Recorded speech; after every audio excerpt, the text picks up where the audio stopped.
untuk kebanyakan orang resources itu limited, resources as in dana ya, dana kan limited, tapi kita punya banyak tujuan keuangan gitu yang kita mau capai ya. Mungkin untuk kebanyakan orang nggak bisa langsung mencapainya gitu ya, nggak bisa langsung mencapainya, tapi mereka harus tunggu, mereka harus invest dulu, kembangin dana mereka, baru mereka bisa mencapai tujuan tersebut. That's actually why we do investing. Karena di Indonesia ini yang boleh menjamin return itu cuma produk investasi, deposito, dan obligasi doang. Selain itu, sebenarnya tidak boleh ada penjaminan return gitu. Even reksadana pun nggak boleh ngejamin return. Hai Femfresh, kembali lagi bersama aku Chandra Intan Hakim, host untuk Vampire Podcast. Podcast di mana kamu, perempuan Indonesia, bisa mencari inspirasi untuk pengembangan diri, bisnis, karir, dan tentunya empire kamu. Nah, hari ini di episode Investing 101, kita sudah kedatangan bintang tamu kita, yaitu Kak Jessica Wijaya. Beliau merupakan penggiat literasi keuangan dan investasi yang juga merupakan CEO dari Saya Kaya, sebuah platform dan komunitas investasi dan beberapa komunitas investasi lainnya. Beliau memiliki lisensi sebagai WPPE atau Wakil Perantara Pedagang Efek or Broker Dealer License dan WMI, Wakil Manager Investasi or Investment Manager License, dan memiliki sertifikasi AWP, QWP, RFP, and CFP. Sebelumnya, beliau aktif berkarir di bidang konsultasi manajemen. Beliau menempuh pendidikan di Queensland University of Technology di Brisbane, Australia, dengan jurusan Bachelor of Corporate Systems Management or Bachelor of Business. And here it is, Investing 101 with Jessica Wijaya.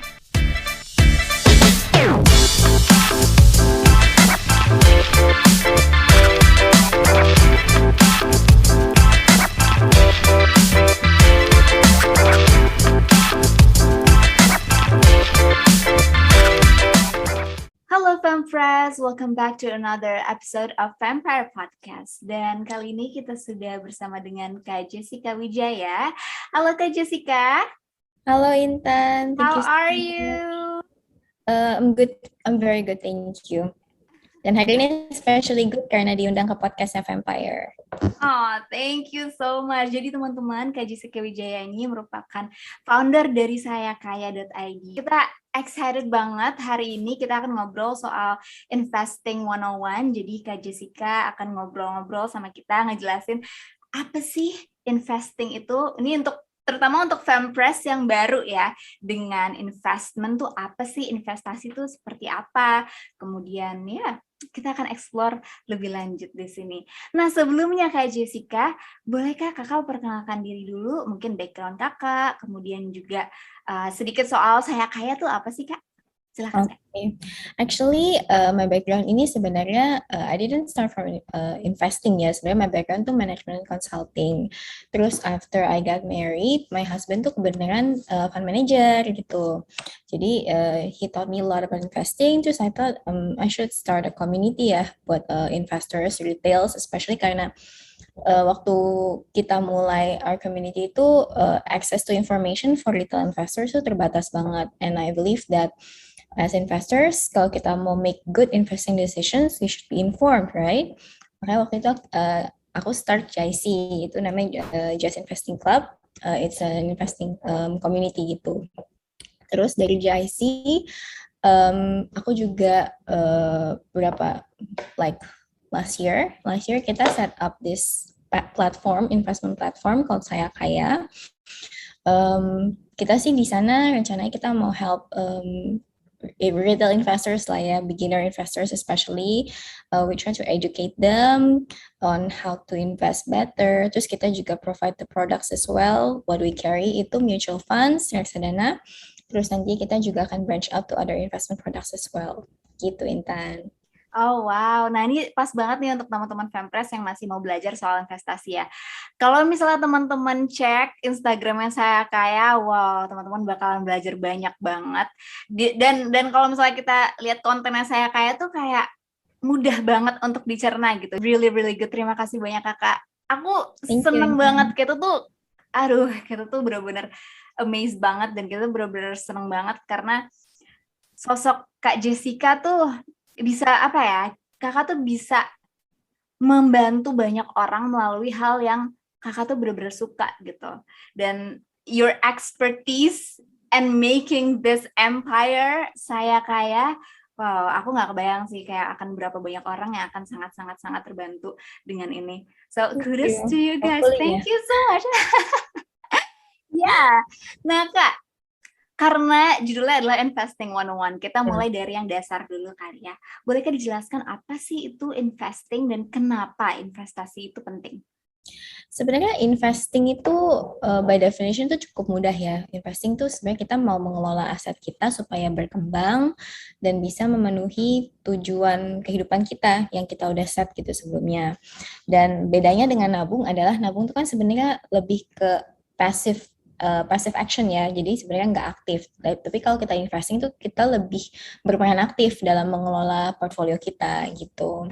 Kenapa kita harus invest? Obviously because satu pasti untuk kebanyakan orang resources itu limited, resources as in dana ya, dana kan limited, tapi kita punya banyak tujuan keuangan gitu yang kita mau capai ya, banyak banget kayak misalnya nanti mau pensiun gitu kan, terus mau sekolahin anak atau mau beli rumah gitu, and all of these financial goals itu mungkin untuk kebanyakan orang nggak bisa langsung mencapainya gitu ya, nggak bisa langsung mencapainya, tapi mereka harus tunggu, mereka harus invest dulu, kembangin dana mereka, baru mereka bisa mencapai tujuan tersebut. That's actually why we do investing. Terus yang kedua itu, kalau misalnya kita punya dana pun didiemin, eventually itu bakal tergerus sama inflasi. Inflasi itu kan sebenarnya kalau buat Indonesia kira-kira sekitar 3%-an lah ya, 3%-an sampai 4% sekarang ini.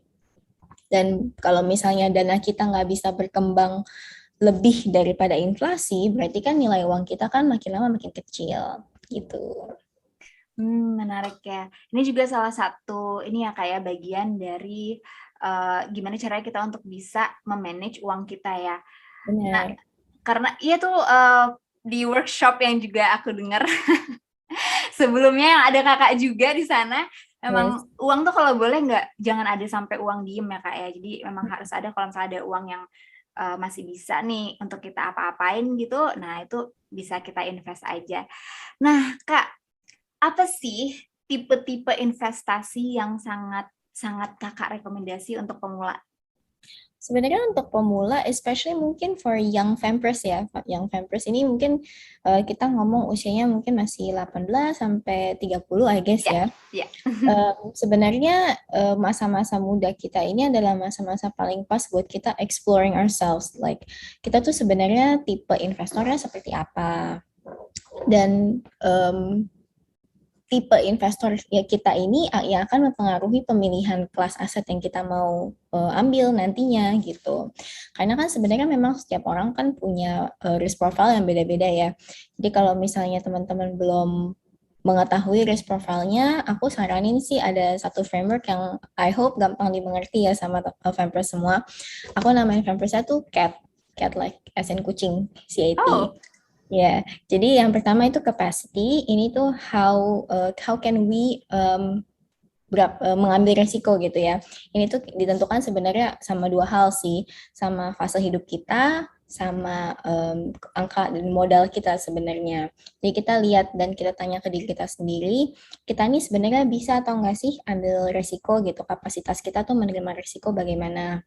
Dan kenapa aku bilang hal ini fase ya, especially fase hidup ya, siklus fase hidup ini mempengaruhi pemilihan kelas aset. Seperti yang tadi aku bilang kan, vampers rata-rata 18 sampai 30 nih. Nah, usia muda ini sebenarnya usia yang paling pas kalau kita mau mulai investasi di kelas aset yang lebih beresiko, misalnya kayak saham atau reksadana saham. Karena kita masih muda, seandainya kita memiliki loss gitu ya, seandainya kita menerima loss, kita tuh masih bisa ngebalikin loss itu, kita masih punya jalan panjang gitu kan di kehidupan kita, rather than kalau kita kebalik, misalnya udah usia pensiun baru mau ngambil investasi yang lebih beresiko gitu kan, kayak saham atau kripto gitu. Jadi itu yang pertama tuh capacity-nya dulu. Yang kedua itu adalah appetite. Appetite ini adalah seberapa mau kita menerima resiko. Ini tuh dipengaruhi sama kondisi psikologis kita sih, kondisi psikologis, kesiapan kita gitu kan. untuk menerima resiko tuh gimana. Nah, ini kan lebih ke kemauan kita ya, ready or not gitu. Kita ready atau enggak untuk menerima resiko. Dan yang ketiga adalah tolerance. Tolerance ini adalah batasan gitu ya. Sampai mana kita bisa menerima resiko tersebut gitu. Jadi CAT ini Vampers bisa pertimbangkan dulu. Dan kalau misalnya aku boleh saran sih, ada beberapa sih investasi nih yang bisa dipelajarin dulu ya kalau misalnya mau mulai. Yang pertama sih ada money market. Money market ini tuh intinya pasar uang. Instrumennya bisa reksadana pasar uang atau teman-teman mau masukin deposito sendiri juga boleh. Money market ini sifatnya sangat liquid, setara cash gitu. Kalau RDPU itu rata-rata returnnya sekitar 5-6% setahun, 4-6% lah setahun. Dan kamu bisa cairin kapan aja, it's quite low risk. Jadi untuk investor pemula tuh boleh banget gitu. Jadi kita nyobain dulu nih reksadana pasar uang gitu kan. Yang kedua ada obligasi pemerintah. Obligasi pemerintah ini juga very safe karena dijamin sama APBN pembayarannya. Untuk returnnya memang nggak tinggi-tinggi banget ya, sekitar 4,9% net. Cuma ya advantage-nya itu adalah ya kita bisa bantu pembangunan negara ya kan nomor satu. Terus nomor dua ya karena sifatnya dijamin sama pemerintah, jadi memang relatif lebih safe di antara yang lain. Terus next sedikit, itu kita ada reksadana pendapatan tetap. Reksadana pendapatan tetap ini biasanya dikelola sama fund manager ya, dikelola sama fund manager yang terdaftar di OJK. Isinya itu adalah obligasi. Obligasinya bisa obligasi pemerintah dan obligasi perusahaan. Kalau obligasi sendiri itu apa sih artinya? Mungkin teman-teman Vampers juga mungkin belum paham ya. Kalau obligasi ini adalah surat utang, basically. Jadi kita minjemin uang kepada satu pihak. Bisa pihaknya itu berupa negara, gitu, pemerintah, atau pihaknya satu perusahaan yang emang lagi nyari funding. Gitu. Terus last one yang mungkin juga bisa dipelajarin adalah saham. Saham dan reksadana saham ya, basically itu dua sama. Kalau saham ini kita kan sebagai investor ini basically kalau punya saham ya kita punya kepemilikan dalam satu perusahaan tertentu gitu. Dan kalau investor mungkin yang baru mau jadi investor saham ya bisa mempertimbangkan untuk beli sahamnya di Bursa Efek Indonesia gitu. Jadi itu perusahaannya tercatat, delisted dan diregulasi oleh bursa juga dan OJK. Terus untuk reksadana saham sih sebenarnya mirip gitu karakteristiknya, cuma reksadana saham ini dikelola sama manajer investasi profesional. Jadi Vampers nggak perlu terlalu sulit lah ya menganalisa saham satu-satu, udah dikerjain semuanya sama manajer investasi. Itu Intan. Oh wow, wow. Thank you so much Kak. Itu tadi pointernya udah bagus banget ya teman-teman. Jadi teman-teman Fempress bisa langsung cek nih keuangan pembukuannya gimana segala macam, terus langsung tuh dicek tuh capnya gimana ya. Cat as in kucing ya Kak. Iya. Alright. Nah Kak, kalau misalnya kita dengarkan ya investasi itu ada banyak sekali yang dipelajari seperti yang Kakak sudah jelaskan kan.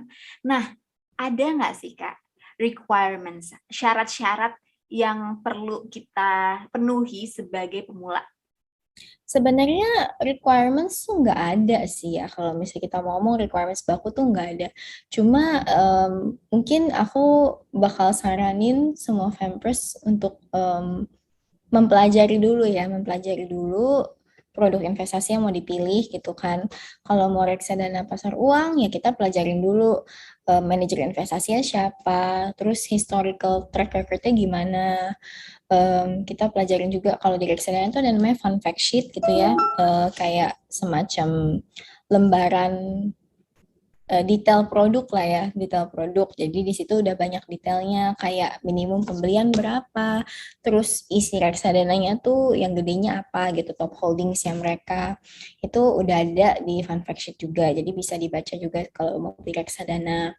Terus ada juga yang namanya prospektus. Jadi di prospektus ini kita bisa lihat tim investasinya siapa aja gitu kan, kualifikasinya gimana, apa apa gitu strategi investasi atau mandat reksadananya sendiri. Jadi kalau reksadana sih basically mempelajari produknya ya. Kalau misalnya mau beli obligasi pemerintah, mungkin yang perlu dipelajarin adalah kita perlu menimbang hasilnya ini sesuai apa enggak dengan yang kita harapkan. Soalnya kan memang kalau obligasi pemerintah imbal hasilnya kan lebih kecil kan dibandingkan yang lain. Cuma comparatively lebih safe karena dalam investing itu memang um, prinsip yang dipakai itu adalah high risk, high return gitu. Jadi kalau misalnya low risk, biasanya returnnya juga akan lebih kecil.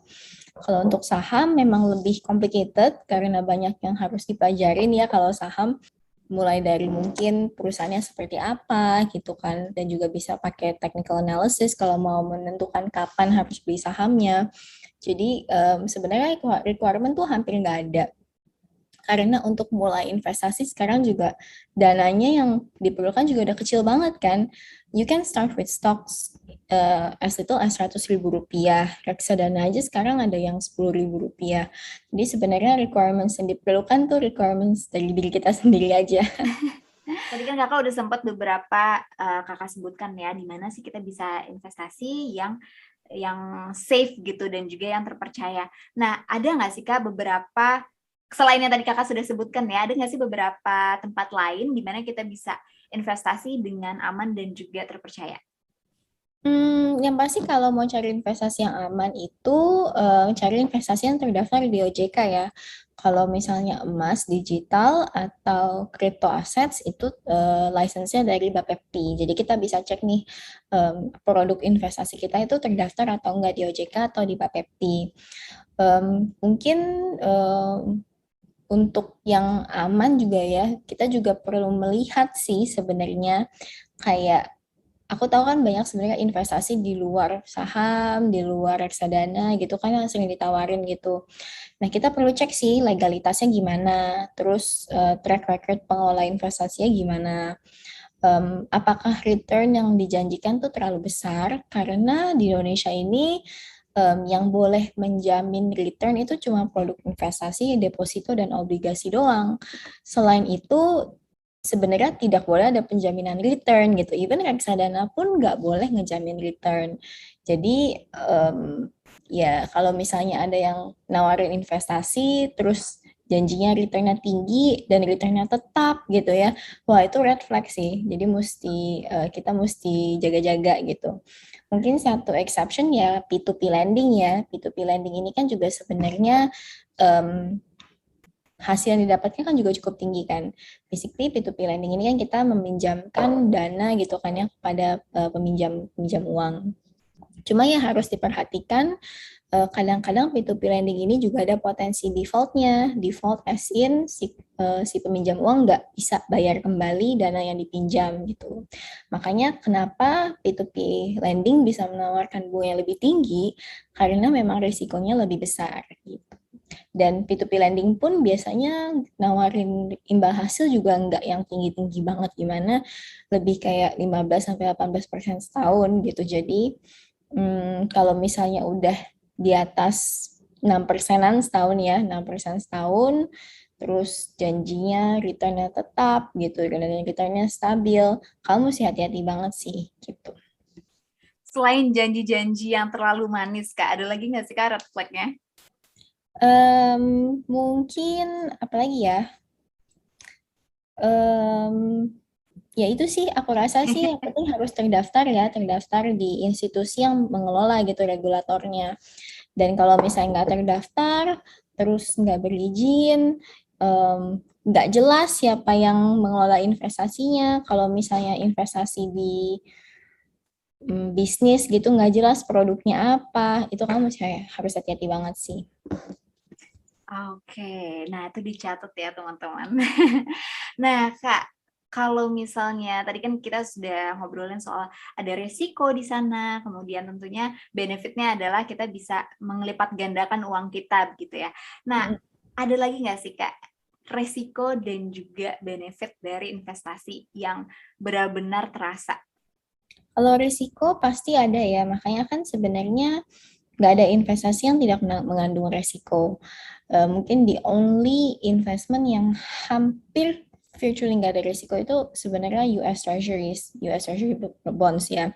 Cuma ya sebenarnya kalau kita mau ngomong textbook pun masih ada resikonya.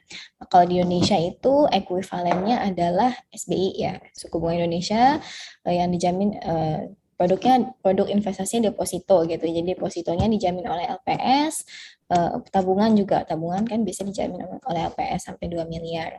Nah, kalau misalnya resikonya di produk-produk lain tuh sebenarnya banyak. Kalau misalnya obligasi perusahaan, perusahaannya bisa aja default gitu kan, perusahaannya gagal bayar, mereka nggak bisa bayar kembali dana yang dipinjemin. Kalau misalnya P2P lending, tadi kan kita juga sempat bahas, obviously salah satu risknya adalah si peminjam dananya nggak bisa ngebalikin dana yang udah dipinjam gitu. Terus kalau saham, obviously ada lebih banyak lagi nih resikonya. Yang pertama, bisa aja harga sahamnya turun. Terus kedua, bisa aja company-nya underperform. Itu kan di luar kontrol kita kan. Kita nggak bisa kontrol hal itu. Yang ketiga, bisa aja kondisi ekonomi, kondisi sektoral gitu bisa aja nggak baik gitu kan. Jadi misalnya performance-nya jadi turun, harga sahamnya juga ikutan turun. Jadi kalau saham memang lebih banyak sih risikonya dibandingkan instrumen yang lain. Kalau itu kan dari produk investasi sendiri ya risikonya. Kalau dari the act of investing sendiri ada beberapa risiko juga. Yang pertama itu liquidity risk. Jadi liquidity risk ini adalah risiko di mana investasi kita nggak bisa dicairkan ketika kita mau pakai gitu ya. Misalnya obligasi, misalnya obligasi gitu, obligasi perusahaan. Obligasi perusahaan ini kan cukup tidak liquid ya, karena biasanya orang beli terus dipegang sampai jatuh tempo. Misalnya kalau kita pegang obligasi perusahaan, terus kita butuh dananya dan kita mau cairkan, itu memang sedikit lebih susah karena marketnya itu lebih gak liquid gitu. Jadi itu ada namanya liquidity risk. Yang kedua ada concentration risk. Concentration risk ini risiko kalau kita tuh berinvestasi pada kelas-kelas aset yang sebenarnya tuh dipengaruhi oleh satu faktor yang sama. Contohnya kalau aku bisa kasih itu misalnya kita beli obligasi perusahaan konstruksi ya, let's say konstruksi. Terus kita juga punya saham-saham konstruksi. Nah, kalau misalnya sektor konstruksinya lagi nggak oke, bisa aja investasi kita di dalam sektor konstruksi itu kan terdampak semua kan. Mulai dari mungkin dia nggak bisa bayar obligasinya, terus harga sahamnya turun. Jadi itu namanya concentration risk. Jadi kalau di investasi itu kita biasanya saranin orang-orang untuk rajin diversifikasi, nggak naruh semuanya di satu aset tertentu gitu. Risiko yang ketiga, wah ini risiko banyak banget ya, tapi nggak apa-apa lah, kita bicara satu-satu ya.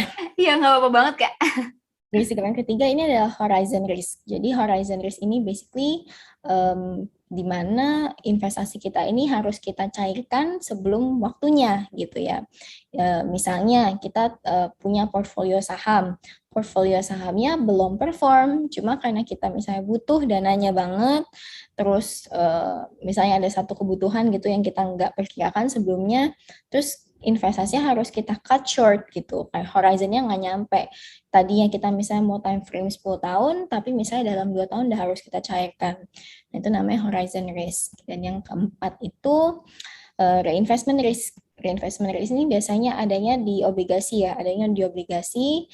Basically what reinvestment risk is, itu adalah kondisi di mana kita harus mereinvestasikan investasi kita yang lama kepada investasi yang hasilnya lebih rendah gitu. Misalnya, kan udah beberapa tahun ini suku bunga turun terus ya, suku bunga turun terus. Misalnya 5 tahun, 6 tahun yang lalu kita punya obligasi yang imbal hasilnya let's say 9-10% ya, obligasi pemerintah 9-10%, terus jatuh temponya tahun ini. Dan karena jatuh tempo, harusnya kita reinvestasikan kembali kan. Cuma obligasi negara yang ada sekarang itu biasanya imbal hasilnya cuma 4-5%. Nah, ini adalah risiko reinvestasi, di mana yang tadi kita dapat 9%, tapi kita harus reinvestasikan dalam instrumen yang bunganya lebih rendah. Gitu, Intan. Wow, itu tadi dapat catatannya udah banyak banget tuh, Kak. Thank you so much. Nah, selain kita dapat benefit untuk diri kita sendiri, dengan kita dapatkan uang yang lebih begitu ya dari hasil investasi kita, keuntungan. Ada lagi nggak sih Kak benefit dari investasi? Mungkin nggak cuma kita doang yang ngerasain, tapi juga orang lain. Banyak banget ya kalau misalnya mau ngomong benefit dari investment, obviously kita ya pertama tadi Intan udah ngomong ya kita bisa nikmatin return atau imbal hasil dari investasinya. Kalau misalnya perempuan, we can be financially independent, ya kan, nggak harus tergantung sama orang lain. Tapi kalau misalnya dibilang ada benefitnya buat orang lain atau enggak, sebenarnya kan juga banyak. Karena misalnya kalau kita beli obligasi pemerintah. Kalau kita beli obligasi pemerintah, kita mau ikut membangun negara kan ya, karena kan obligasi pemerintah ini memang digunakan untuk keperluan negara.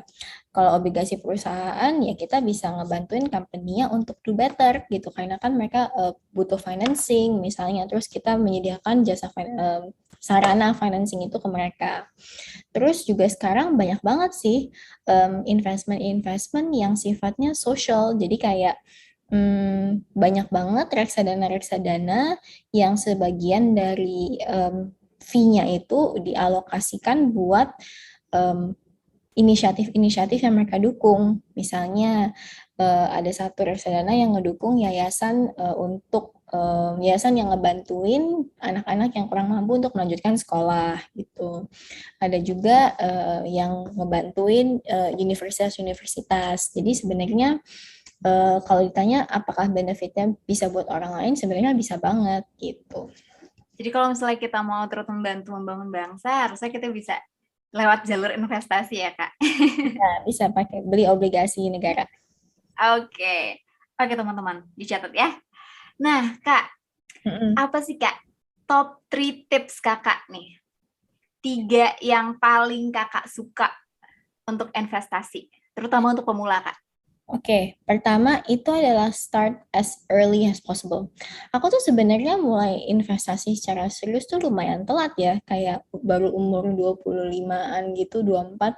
And I am so kayak nyesel kenapa aku nggak mulai dari awal gitu, karena there's this principle ya called the compounding effect. Dan compounding effect ini tuh benar-benar sangat bisa make all the difference in our investing life. Ini I will get a little numbery sedikit, tapi nggak apa-apa ya.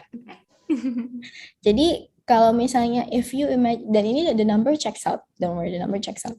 Jadi kalau misalnya ada orang yang mulai investasi di usia 19 tahun, terus dia nyisihin 300.000 rupiah per bulannya ya, terus dia stop nyisihin di usia 27, tapi dia biarinin tuh dananya berkembang misalnya di satu investasi yang profitnya tuh 10% per tahun. Berarti kan sebenarnya dana yang dia kumpulin, yang dia sisihkan cuma 28.800.000 ya.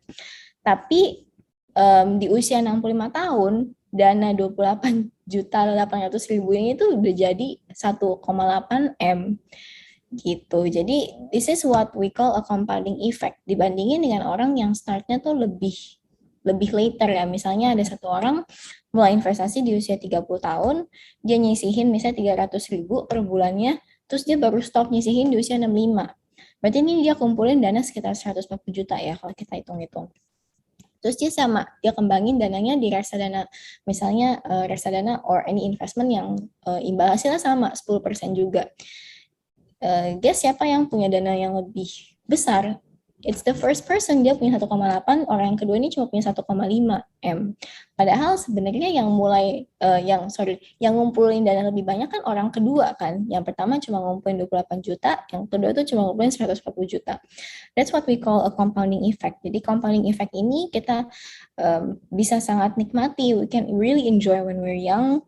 Kita ngumpulin dana, terus kita pelan-pelan kita kembangin terus, dan investasinya kita reinvestasikan kembali gitu, dibiarinin bunga berbunga. Actually the compounding magic itu bakal kelihatan banget gitu nantinya. So that's the first tips ya. I hope everyone can start investing as early as they can. Gak apa-apa mulai kecil dulu, yang penting konsisten dan terus-terusan. gitu. The second tip itu mungkin aku sih saranin orang-orang atau vampers yang baru mau mulai investasi ini untuk diversify ya. Karena memang kalau concentrated portfolio itu kalau misalnya lagi bagus bisa bagus banget. Cuma apalagi investor pemula ya mungkin belum terlalu banyak mengerti soal investasi, diversification is the only way kamu bisa menyelamatkan diri kamu dari risiko bias internal, psychological bias kita ketika berinvestasi dan juga external risk gitu. Jadi jangan ditaruh semua investasi kita dalam satu investasi yang sama, kita sebarin gitu, kita pilih beberapa investasi yang kita suka dan kita cocok, supaya kalau misalnya ada kenapa-napa dalam satu investasi tertentu, our whole portfolio itu nggak ikut kedampak semuanya gitu. Jadi that's the second tip ya, I think, untuk diversification. Dan yang ketiga adalah mungkin keep learning untuk mengembangkan diri sendiri, not only on investing ya, tapi juga sebenarnya untuk diri kita sendiri juga. Karena semakin banyak misalnya pendapatan kita, semakin besar pendapatan kita, tentu aja yang kita bisa investasikan itu kan juga semakin besar. So when we're young, kita juga harus invest in ourselves. Gitu, Intan. Invest in ourselves. Oke, itu top 3-nya ya teman-teman. Wow. Oke, aku jadi langsung smart nih ya. Oke, after this I will learn more about it and start investing. Nah, Kak, tadi kan Kakak barusan ngobrol soal investing portfolio ya. Nah, itu apa sih, Kak? What is exactly investment portfolio? Terus kemudian kenapa sih itu penting? Jadi itu kumpulan kelas aset yang kita miliki, dan kumpulan kelas aset ini bisa beda-beda sesuai dengan tujuan investasi kita.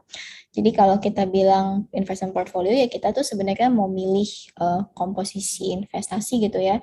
Apakah itu obligasi, apakah itu reksadana pasar uang, apakah itu deposito, apakah itu saham.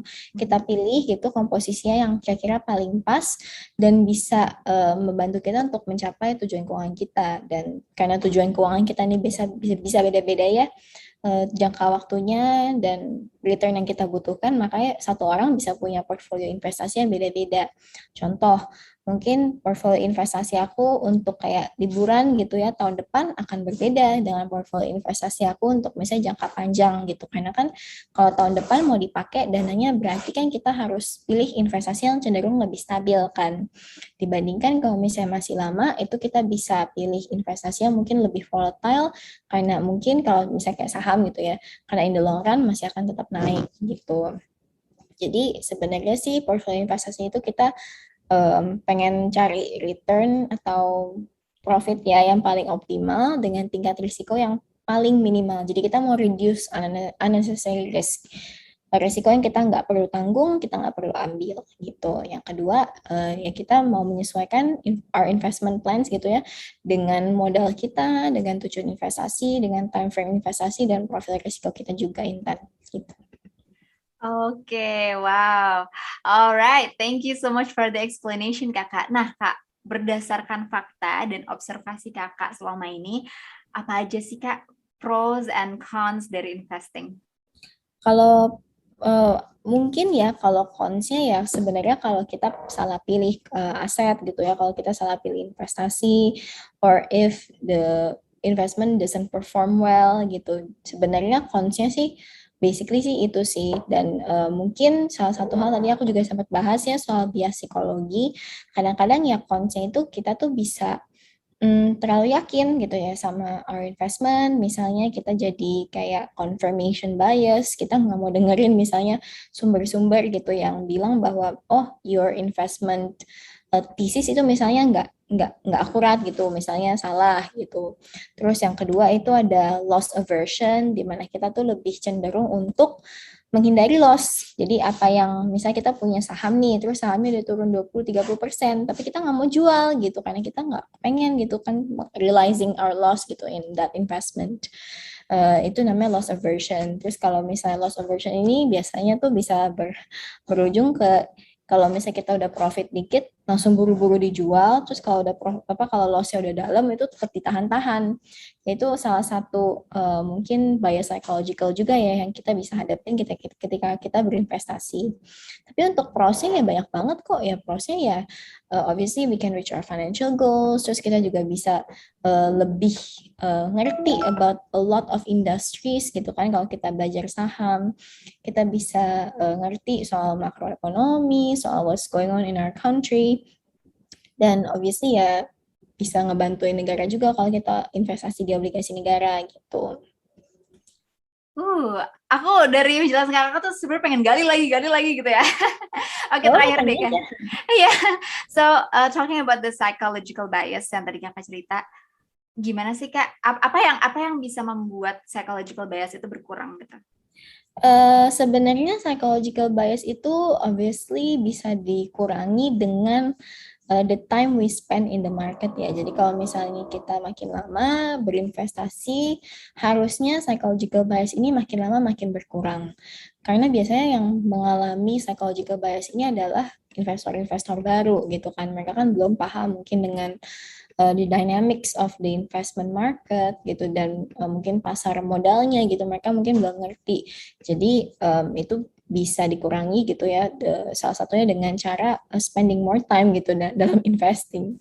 The second one itu sebenarnya diversification gitu. Diversification ini benar-benar cara untuk kita ngontrol diri kita sendiri gitu dalam berinvestasi. Kayak misalnya kita ada satu bias yang namanya familiarity bias. Jadi itu kecenderungan kita untuk beli investment terutama saham ya yang familiar sama kita, yang kita misalnya pakai produknya sehari-hari. Dan biasanya kita tuh kalau punya familiarity bias ini, kita nganggep saham-saham ini tuh lebih nggak beresiko gitu ya. Terus makanya mereka nggak diversifikasi. Dan kalau misalnya kita punya familiarity bias ini, kita bisa kurangin dengan ya diversifikasi gitu ya. Kita jangan taruh misalnya semuanya gitu dalam beberapa saham yang kita bilang, oh ini karena gue pakai barangnya nggak bakal turun sahamnya gitu kan. Jadi diversification ini sebenarnya adalah mungkin the most powerful way ya untuk kita sebagai investor itu mengurangi psychological bias kita gitu. Oke, jam terbang dan diversifikasi ya. Diversifikasi itu penting banget buat investor, apalagi investor pemula ya. And I know that a lot of people say kalau misalnya kita diversifikasi itu berarti kita nggak ngerti apa yang kita beli.